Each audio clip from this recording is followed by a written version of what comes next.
neužteks, nes, kiek suprantam, generuos iš jūros. Ir mes kaip paliekam tokie ant klaustuką, ar mums priims, ar nepriims. Nes čia tada mes prarandam kaip savivaldybė infrastruktūros lėšas, kur galėtumėm gauti, už žemės sklypų mokesčius, nes yra plotai didelį skirti ir keistų paskirtį dėkim, o aukštesnė būtų žemės nuomos kaina. Tai va toks būtų klausimas, ar nenukentėtų būtiniai vartotojai ir planuojant investuoti į rajoną su saulės jėgainėm, ar tą galę galės grąžinti ir nebus apkrautas žmonės, sakys, sorry, mes nebegalim, nes jau yra per didelė apkrova. Tai tiek. Taip, dėkoju klausimą, geras klausimas, ne kiekvienam, tiksliau daugeliu kylantis.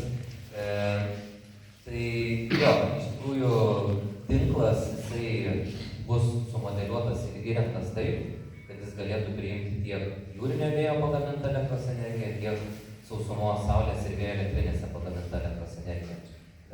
Mūsų irgi, kaip vyriausybės, vienas iš deklaruojamų tikslų, kad ta vadinamoji decentralizuota gamyba, būtent gyventojų pas save įsirengiamos elektrinės, kita atsinaujinančios energetikos vystymosi sritis, jie būtų prioritetinė ir kad tie pajėgumai atsirastų kiek įmanoma greičiau, kad jų būtų kuo daugiau.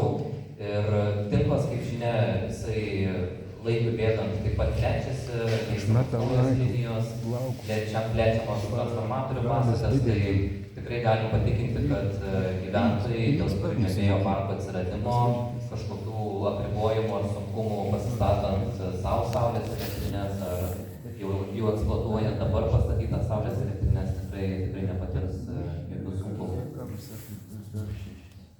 Paleidžiam vasario 25 dieną šaukimą saulės buitiniam vartotojam pasistatyti sau, gaminti